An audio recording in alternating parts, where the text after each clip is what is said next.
예수님의 이름으로 기도드립니다. 아멘. 하나님 말씀 함께 나누겠습니다. 마태복음 1장 18절부터 23절까지의 말씀입니다. 마태복음 1장 18절부터 23절까지의 말씀을 함께 교독하겠습니다.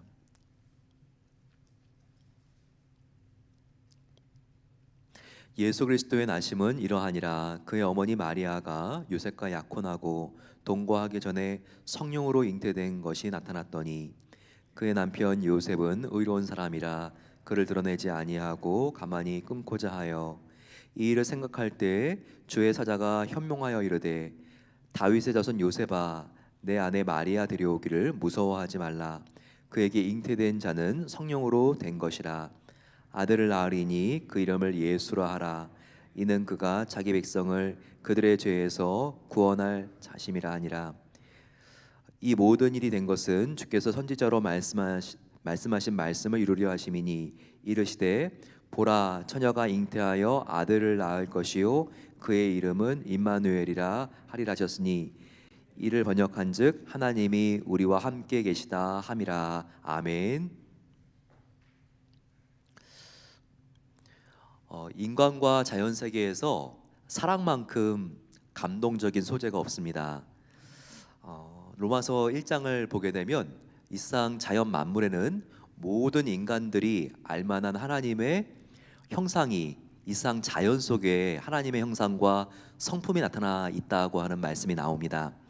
그런 것들이 일상의 자연 세계와 생태계를 통하여 그대로 드러나는 것들을 저희들은 보면서 깜짝깜짝 놀라기도 합니다. 그런 대표적인 동물이 아마 펭귄이 아닐까 생각을 합니다. 특별히 남극의 황제 펭귄이요.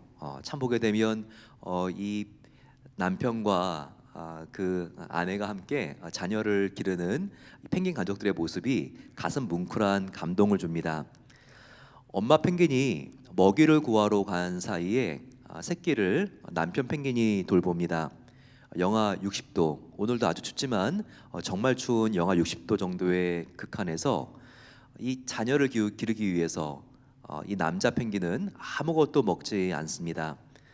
심지어 배고픈 새끼를 먹이기 위해서 자기의 내장 위에 가장 깊은 곳에 있는 마지막 비상식량까지 토해내서 먹이는 것이 이게 펭귄 아빠입니다.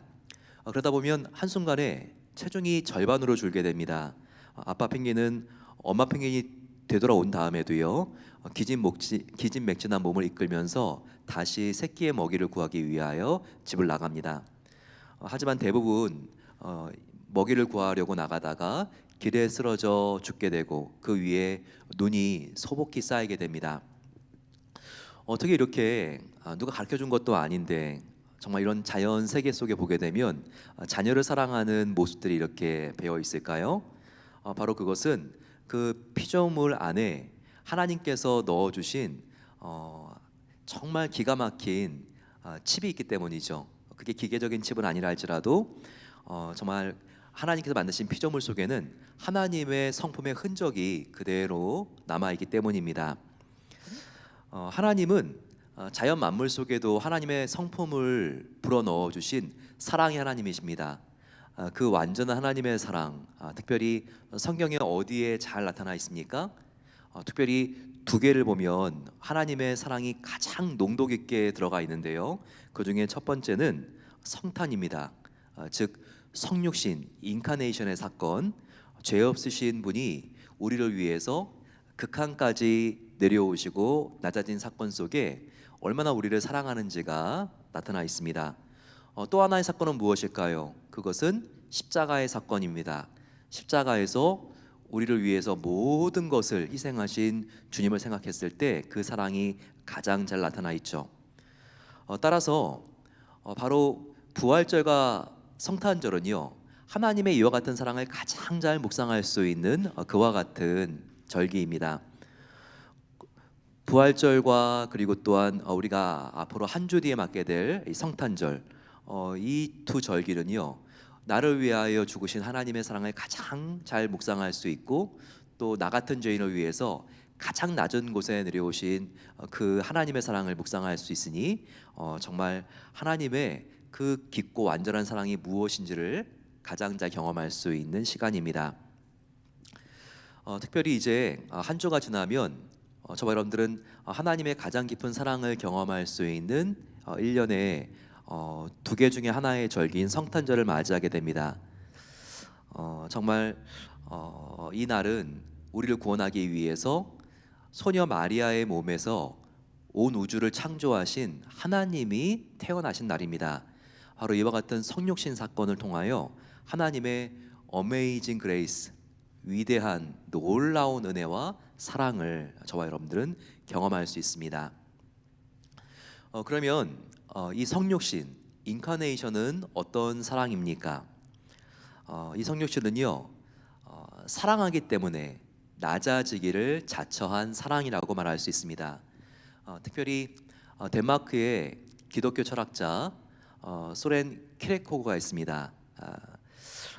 그는 시골 처녀가 특별히 덴마크 왕과 사랑을 나눈 이야기를 통해서 이 성육신의 의미를 우리에게 좀 더 생생하게 느낄 수 있도록 도와주고 있습니다. 아주 평범하고 가난한 그런 농촌에 한 이렇게 아리따운 소녀가 살고 있었습니다. 그런데 그녀를 이렇게 말을 타고 이렇게 가다가 이렇게 발견을 하고 너무나 그 마음속에 깊은 사랑에 빠진 왕이 있었습니다. 그녀는 왕과 형통도 아니었고 천민이었습니다. 정식 교육도 받지 않았고 허름하고 누더기 옷을 입고 있었죠. 그리고 농촌의 아주 외딴 오두막에 살고 있는 여인이었습니다. 그런데 이유를 설명할 수 없이 그녀가 첫눈에 눈에 들어왔습니다. 정말 왕궁으로 들어왔는데 자도 그녀가 생각이 나고 밥을 먹어도 그녀가 생각이 나고 눈을 감아도 이 여자 생각밖에 나지 않았습니다. 그래서 이 힘들고 정말 상사병, 너무나 힘들고 어려운 마음을 진정시킬 수가 없어서 신하들과 함께 어떻게 해야 되겠냐고 정말 자기의 신복들과 함께 자기의 마음을 솔직하게 털어놓게 되었습니다. 이 이야기를 들은 정말 임금을 사랑했던 신하들이 이렇게 조언을 합니다. 임금님, 명령을 내리십시오. 그리고 그녀를 그냥 왕궁으로 강압적으로 데리고 오는 겁니다. 이렇게 정말 임금님께서 그녀 때문에 잠도 못 주무시고 그리고 이렇게 밥도 못 먹는다면 정사가 이게 정말 중요한데 이게 안 될 일입니다. 왕은 생각해 보면서 자기의 막강한 힘과 권력이라면 얼마든지 오늘 그 아가씨를 데리고 올 수 있었지만 강압적인 방법으로는 하기를 원하지 않습니다. 이 왕은 기꺼이 그 여자의 자원하는 사랑을 받기를 원했기 때문입니다. 그럴 때 조금 더 지혜로운 신하들이 이렇게 발언합니다. 임금님, 그것은 급하게 해야 될 게 아니라 조금 시간을 두고 그렇게 우리가 진행하면 더 일이 좋을 것 같습니다. 먼저 그녀에게 시간을 좀 두시면서 서서히 그녀를 교화시키면서 왕궁으로 이렇게 인도하는 게 어떨까요? 먼저 그녀에게 지위를 내리십시오. 그 다음에 선물을 하고 공주님들이 입는 옷과 보석 치장을 해준 다음에 왕실 교육을 잘 시켜서 일정 기간 우리 왕국에도 머무르게 한 다음에 왕비로 삼는 것입니다. 왕은 전에 제안했던 것보다는 더 좋은 생각이라고는 들었지만 만약 그렇게 하면 그녀가 어떤 선물이나 지위나 보석과 같은 대가를 받았기 때문에 자기를 사랑하는 것인지 아니면 정말 마음에서 우러나는 그런 사랑으로 자기와 함께 남은 인생을 함께 할 것인지 증명할 수 있는 길이 무엇이겠냐고 반문을 합니다. 고민을 하다가 왕은요 잠시 동안 자기의 왕의 지위를 포기하기로 결정을 합니다. 일정 기간 동안 왕은 그 자리에서 내려와 평범한 천민으로 생활을 합니다. 소녀가 사는 곳으로 가고요. 그리고 그녀가 입는 누더기 옷을 입습니다. 그리고 같은 음식, 거친 음식을 먹으면서 힘들고 어려운 환경 속에 살면서 그녀의 사랑을 드디어 얻게 되었습니다.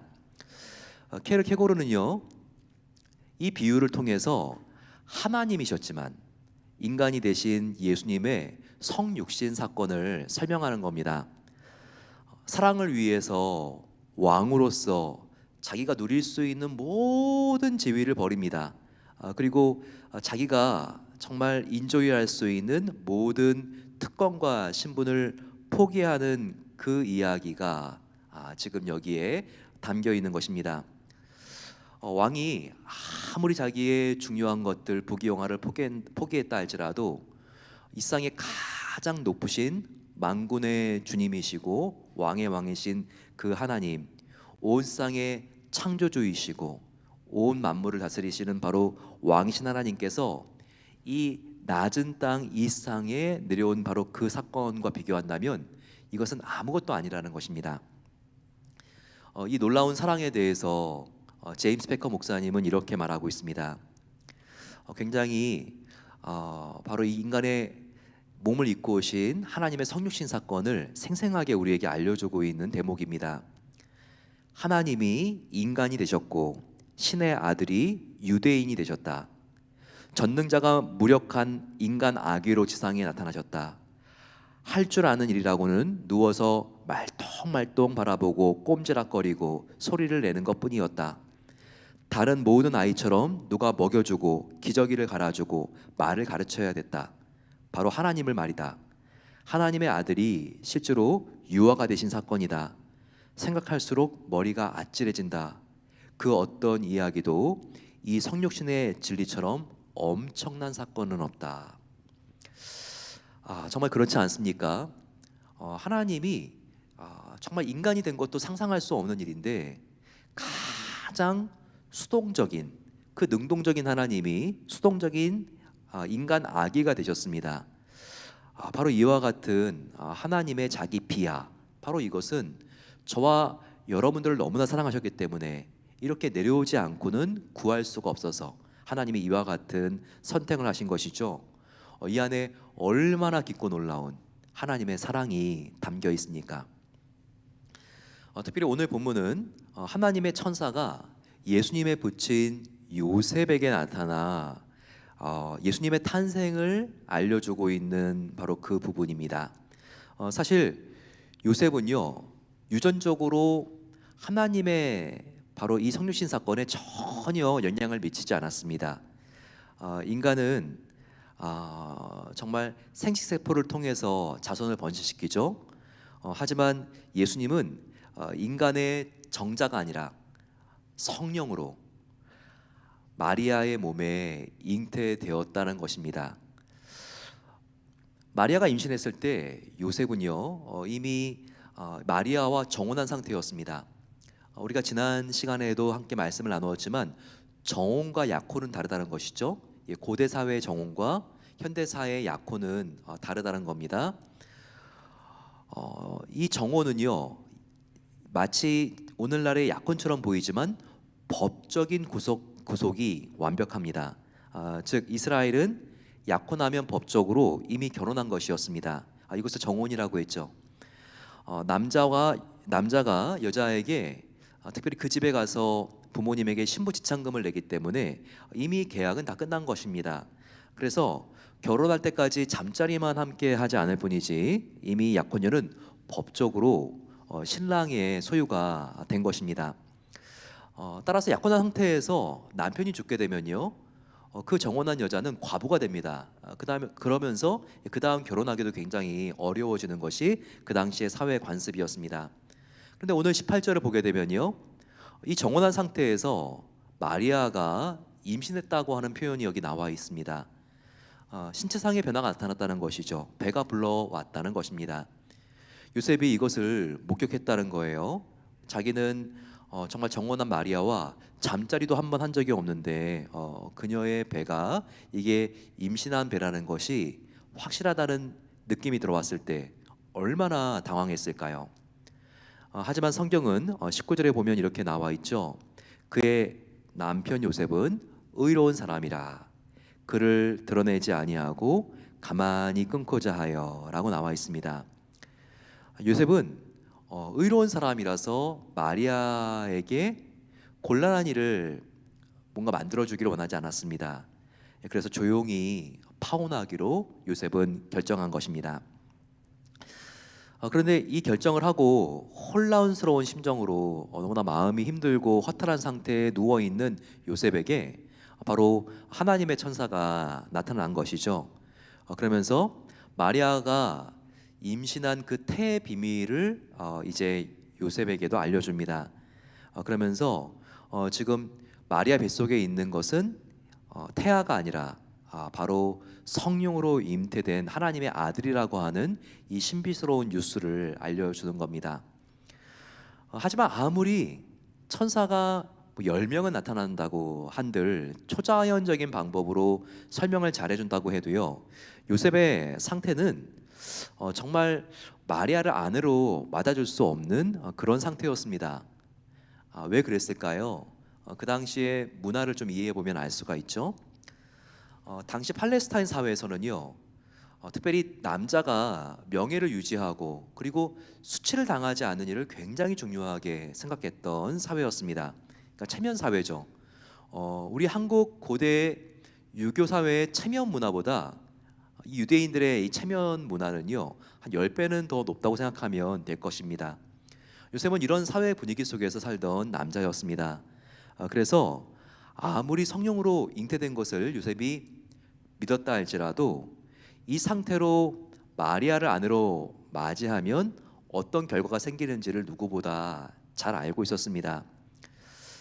이 상태로 마리아를 안으로 맞는다면 10개월보다 일찍 아이가 태어나는 것이기 때문에 자신이 혼전 성관계를 가진 것이라는 오해를 이웃들로부터 받을 수 있었습니다. 만일 사람들이 요셉이 나는 정말 마리아와 동침하지 않았어요, 이렇게 그가 말했을 때 믿어준다고 했을 때는 또 어떤 일이 생기죠? 더 끔찍한 일이 생기지 않습니까? 이번에는 사람들이 마리아가 틀림없이 불륜을 저질렀군, 이와 같은 생각을 하게 됩니다. 요셉은 정말 난감한 상황 속에 놓이게 되었습니다. 자신이 혼전 성관계를 가졌다는 소문이 나던, 아니면 마리아가 불륜을 가졌다는 그런 말이 퍼지던 두 상황은 사람들의 구설수에 말려드는 그 정도가 아니라 정말 인생이 파탄나는 결과를 초래할 수 있었기 때문입니다. 요셉이 여기서 자기 살겠다고 마리아의 관계를 끊지 않고, 이 순간 만약에 요셉이 마리아와의 관계를 끊지 않고 마리아를 사랑했기 때문에 결혼하기로 결단하는 순간 명예를 생명처럼 여기던 바로 그 사회로부터 완전히 매장당하고 소외됩니다. 영영 사회로부터 정말 이런 게 어디냐, 정말 밥맛 없다, 이와 같은 조롱과 손가락질을 당하는 소외계층으로 완전히 전락될 수밖에 없었던 것입니다. 몫으로 살아가는 것도 이렇게 서러운데 이와 같은 질타를 받으면서 내가 살아가야 되는가? 젊은 요셉은요, 창창한 자기 미래의 가능성 그리고 성공이 가장 중요한 바로 그 나이를 보내면서 이와 같은 선택을 내리는 것이 정말 쉽지 않았습니다. 하지만 정말 요셉은 대단한 사람이죠. 성경에 오늘 의로운 사람이라고 나와 있는데 그는 정말 과장하지 않고 너무나 의로운 사람입니다. 자기의 미래와 가능성과 자존심과 명예를 다 포기하고 내려놓고 하나님과 마리아를 사랑했기 때문에 가장 낮은 곳으로 결단하는 용기를 갖고 있는 사람이었기 때문입니다. 그러니까 남자들 중에서 가장 의로운 사람이 요셉이라는 것이 사실입니다. 사랑하는 성도 여러분, 우리가 성탄을 보내면서 꼭 기억해야 될 것이 있습니다. 그것은 성탄을 성탄답게 보내기 위해서 우리가 놓쳐서는 안 되는 것이 있다는 거죠. 그것은 바로 우리가 성탄의 주역인 바로 하나님, 예수 그리스도, 예수님의 부모, 이분들의 공통점처럼 우리는 이 성탄에 내려가는 길을 선택해야 한다는 것입니다.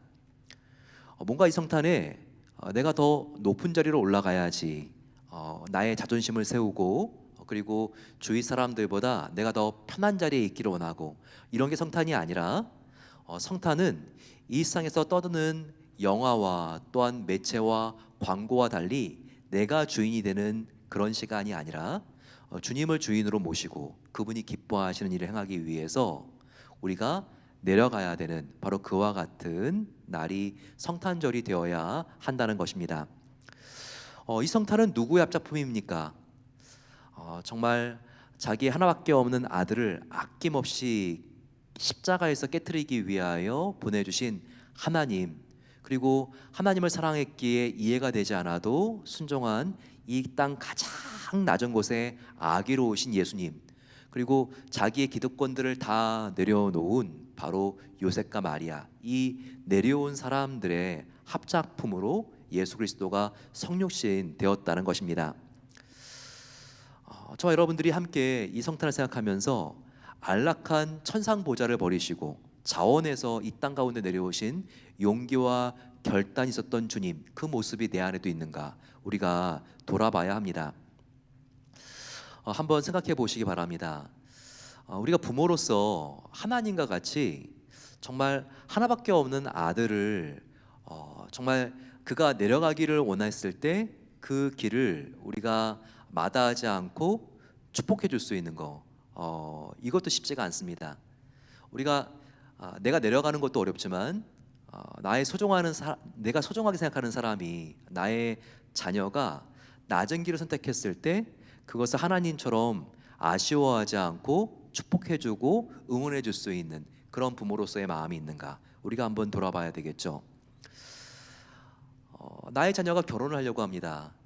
그런데 며느리가 있어요.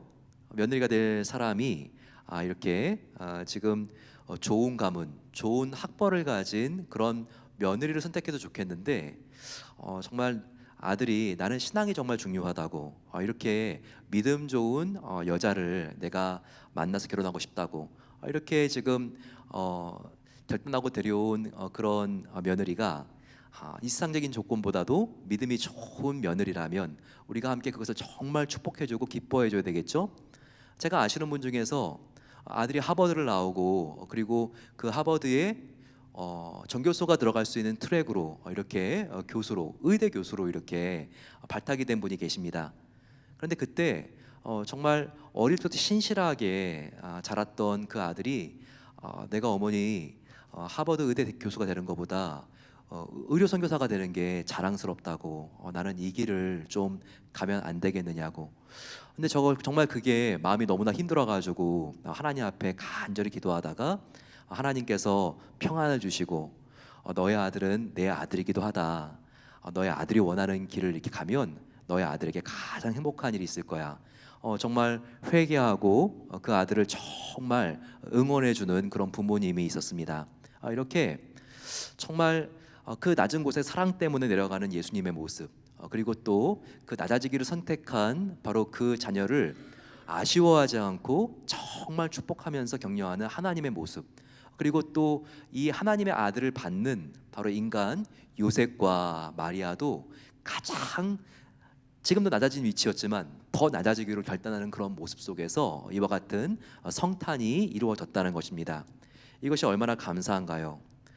저와 여러분들도 이와 같은 성탄의 의미를 생각하면서 주님, 이 성탄에 내가 더 낮아지기를 원합니다. 내가 사람들과 관계하고 대화 나눌 때도 더 겸손하게 내가 낮아진 상태에서 온유하게 대할 수 있도록 도와주시고, 주님, 내가 편하고 누릴 수 있는 곳이 아니라 나와 좀 다른 사람들이라 할지라도, 또 내가 안 가본 곳이라 할지라도 주님의 사랑과 복음을 가지고 나아가기를 소망합니다. 우리가 이렇게 결단하면서 나아가는 것이, 이것이 성탄의 주인공으로 오신 예수님을 따르는 길이라는 것입니다.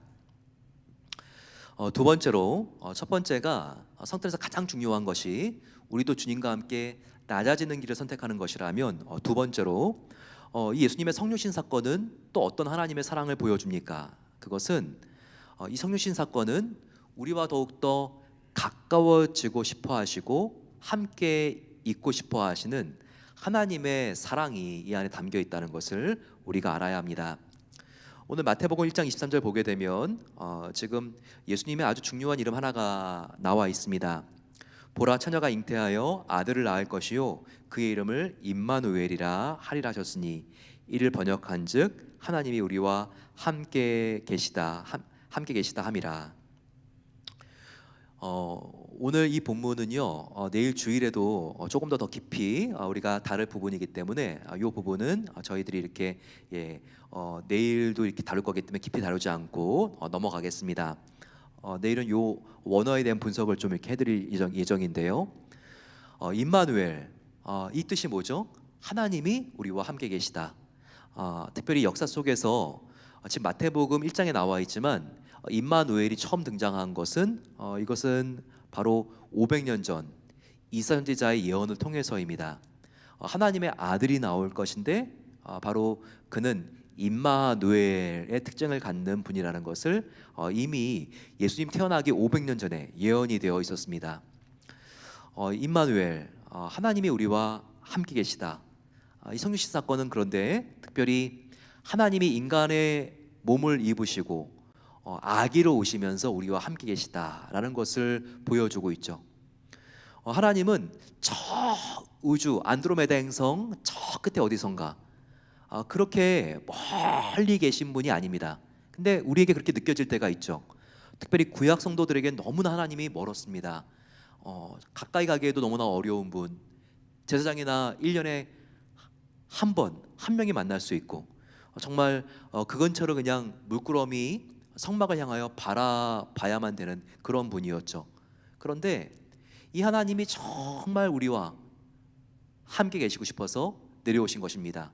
그 키에르케고르에 나와 있는 그 왕의 이야기처럼 우리와 가까이 교제하기를 원하셔서 인간의 가장 여린 몸, 그 누구도 볼 수 있고 그 누구도 만날 수 있는, 그 누구도 만질 수 있는 바로 그와 같은 아기의 모습으로 온 것이죠. 저희 베델교회도 참 많은 아이들이 올해 태어났습니다. 보게 되면 그 아이들이 태어날 때마다 한 달, 두 달 뒤에 교회 오게 되죠. 그러면 얼마나 그냥 권사님들도 또 이렇게 주위의 친구들도 뛰어와서 정말 병원에 이제 분만하기 위해서 갔는데 3개월, 4개월 만에 그 아이를 데리고 나오니까 반갑게 마주합니까? 만져주고 막 이렇게 안아주고 그런 모습들 많이 보잖아요. 그러니까 아기는요 참 접근하기가 쉽습니다. 누구든지 뛰어오고 만질 수 있고 함께 눈을 마주치고 웃을 수 있는 그런 존재. 정말 아이가 조금만 커도 이제 미운 3살, 요즘은 미운 7살이 아니라 그러더라고요. 미운 3살, 죽이고 싶은 7살이라고 그러는데 근데 아이는요 이게 돌 되기 전까지는 잘 이렇게 아이 마음대로 움직이기가 어렵잖아요. 막 어른이 할아버지가 그냥 들어주면 그냥 들려야 되고 근데 하나님이 이렇게 왔다는 거예요. 우리와 가까워지고 싶으셔서 우리와 함께 있고 싶으셔서 임마누엘이 되기를 원하셔서 가장 부드럽고 그리고 약한 인간의 아기의 그 모습으로 그래서 이 임마누엘이라는 것이 얼마나 큰 하나님의 사랑의 표현인가 우리가 알 수 있다는 것입니다. 하나님은요 우리의 상황과 형편과 상관없이 항상 우리를 기뻐하시기 때문에 우리 가까이에 더 있기를 원하시는 분이시죠.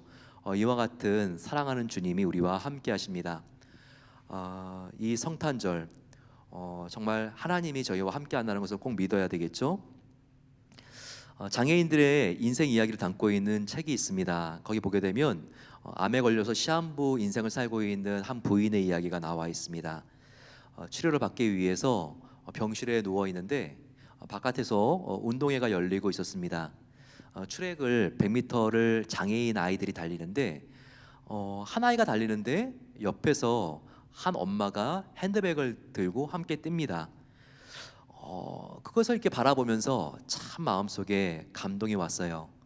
그 엄마는 자신의 나이처럼 이렇게 40대 중반인 것 같은데 정말 그 엄마가 그리고 체중도 제법 나가는 그 엄마인 것 같은데 핸드백을 맨 상태에서 트랙을 뛰고 있는 바로 그 딸을 바라보면서 함께 뛰는 모습 정말 마음속에 큰 감동이 되었습니다.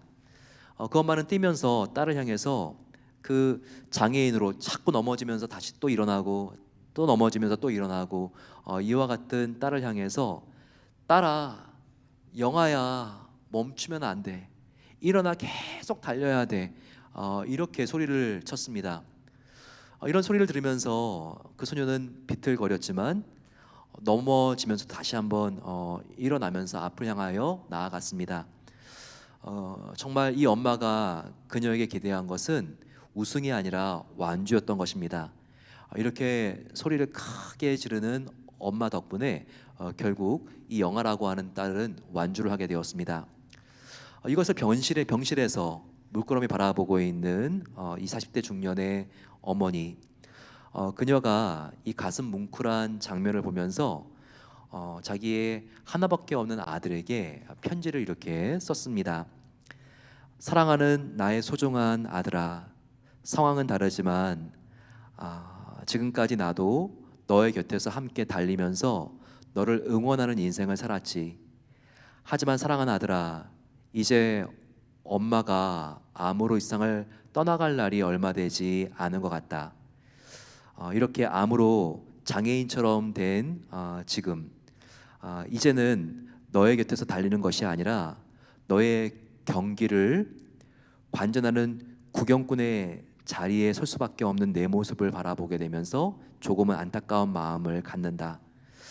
아무래도 엄마는 오래 살 수 없을 것과 같은 병을 앓고 있지만 조금 뒤에 엄마의 모습이 보이지 않는다 할지라도 또 엄마의 목소리가 들리지 않는다 할지라도 항상 이 엄마는 너를 바라보면서 응원하고 있다는 것을 꼭 기억해 주렴.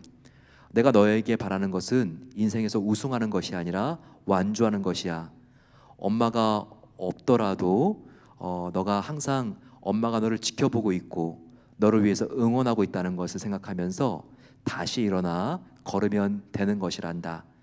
달려 나의 소중한 아들아, 일어나 포기하지 말고 다시 앞을 향하여 달려가. 나는 여전히 이 장소에서 이렇게 응원하고 있을 거야. 우리와 함께 계신 바로 그 하나님, 임마누엘 하나님은 지금 저와 여러분들을 바라보시면서 함께 계십니다. 성령님은 내 안에 계시고 그리고 하나님과 예수님은 천상 보좌에서 저와 여러분들을 바라보시면서 응원하고 계시죠. 함께 만나는 그날까지 우리를 바라보시면서 완주할 수 있도록 지켜주실 것입니다.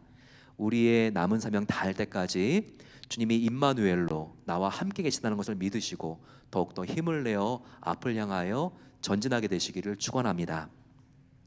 이 시간 함께 찬양할 때 나의 안에 거하라, 나는 내 하나님이니, 임마누엘로 우리 안에 거하시길 원하시는 그 주님 생각하시면서 주님, 내가 나와 함께 하시는 임마누엘 주님과 함께 하겠습니다. 우리 함께 고백하면서 나아가겠습니다.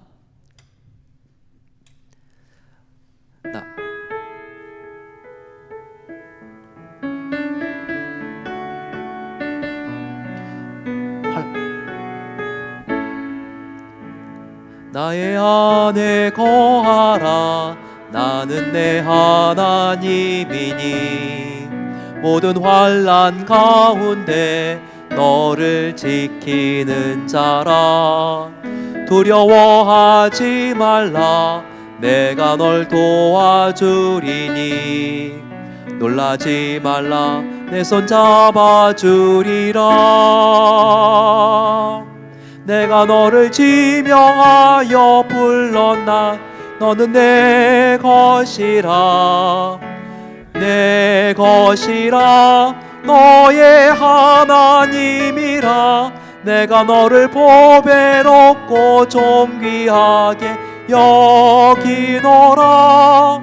너를 사랑하는 내 여호와라. 나의 안에 거라, 나의 안에 거하라, 나는 내 하나님이니 모든 환난 가운데 너를 지키는 자라. 두려워하지 말라, 내가 널 도와주리니 놀라지 말라 내 손 잡아주리라. 내가 너를 지명하여 불렀나니 너는 내 것이라. 내 것이라 너의 하나님이라. 내가 너를 보배롭고 존귀하게 여기노라. 너를 사랑하는 내 여호와라. 우리가 주님 안에 거하기를 원하기도 전에 하나님께서는 내가 너를 정말 사랑한다, 임마누엘 하나님이다, 너가 나의 안에 와서 거하라 라고 말씀하여 주십니다. 정말 우리와 더 가까이 더 깊이 함께 있기를 원하시는 그 하나님, 내가 주님을 바라보면서 주님께 주님 내가 나아갑니다 함께 고백하면서 기도하겠습니다. 또한 가장 낮은 곳에 오신 그 주님을 기억하겠습니다. 하나님, 내가 이 성탄에 하나님 기뻐하시는 어느 낮은 자리로 가야 되나요? 주님, 정말 주님이 나와 함께 하셨기에 나도 아버지 누군가와 함께 하나님의 사랑을 나누는 자리에 있기를 원합니다. 이와 같은 마음을 가지고 주님, 이 성탄에 가장 중요한 것 내가 깨달았으니 더욱 주님을 위하여 아버지 하나님 이 성탄을 보내길 소망합니다. 이 고백을 가지고 저희들 간절히 마음을 모아 기도하겠습니다. 사랑하는 하나님 아버지, 감사합니다. 오늘 이 시간 정말 하나님께서 저희들을 아버지 성탄의 참된 의미 가운데 초대하여 주시니 감사합니다. 오 주님, 정말 주님을 본받기를 소망합니다. 하나님 아버지의 낮아진 사랑, 예수 그리스도의 아버지 하나님, 정말 이때까지 아버지 가장 그 누구보다도 아버지 가장 낮은 곳에 오신 성육신과 십자가의 사랑, 그 은혜를 기억하며 나아가기를 원합니다. 주님, 정말 자기의 모든 것을 포기했던 요셉과 마리아, 아버지 하나님, 그와 같은 놀라운 은혜 속에 하나님의 아버지 사랑의 역전극이 일어났습니다. 아버지 성탄 하나님의 은혜 속에 아버지 우리가 성령 충만하여서 주님을 바라보면서 아버지 정말 우리 교회와 우리 교회 구석구석을 하나님의 사랑으로 섬길 수 있도록 은혜를 베풀어 주시옵소서. 아버지 그렇게 우리를 변화시켜 주시옵소서. 그렇게 새롭게 해주신 주님을 찬양합니다. 감사합니다. 아버지 하나님 감사합니다. 은혜로우신 아버지 하나님, 정말 새들이 자기의 새끼 새들을 돌볼 때 정말 그와 같은 사랑의 흔적들 다 하나님의 사랑의 모습들을 반영한 것입니다. 아버지 그 사랑이 이 성탄 성육신으로 드러난 것을 감사합니다. 저희들 더욱더 주님을 생각하며 하나님의 사랑으로 더욱더 우리가 내려가고 하나님께서 정말 기뻐하는 사람들과 함께 이 성탄을 기뻐할 수 있는 그와 같은 아버지 아름다운 시간이 될 수 있도록 하나님께서 하나님의 놀라운 아가페의 사랑으로 우리의 마음을 채워주시옵소서. 이제는 우리 주 예수 그리스도의 은혜와 하나님 아버지의 하나밖에 없는 아들을 우리를 위하여 성육신할 수 있도록 내려보내 주신 은혜와 성령 하나님의 감화교통 충만하게 채워주심이 주님, 이 성탄에 내가 더욱더 주님의 사랑을 바라봅니다. 그럴 때 나의 마음을 하나님만 우리에게 주실 수 있는 놀라운 선물 기쁨으로 물들게 하옵소서. 고백하는 주님의 귀한 성도들 위해 이제로부터 영원까지 함께 하시기를 축원하옵나이다. 아멘.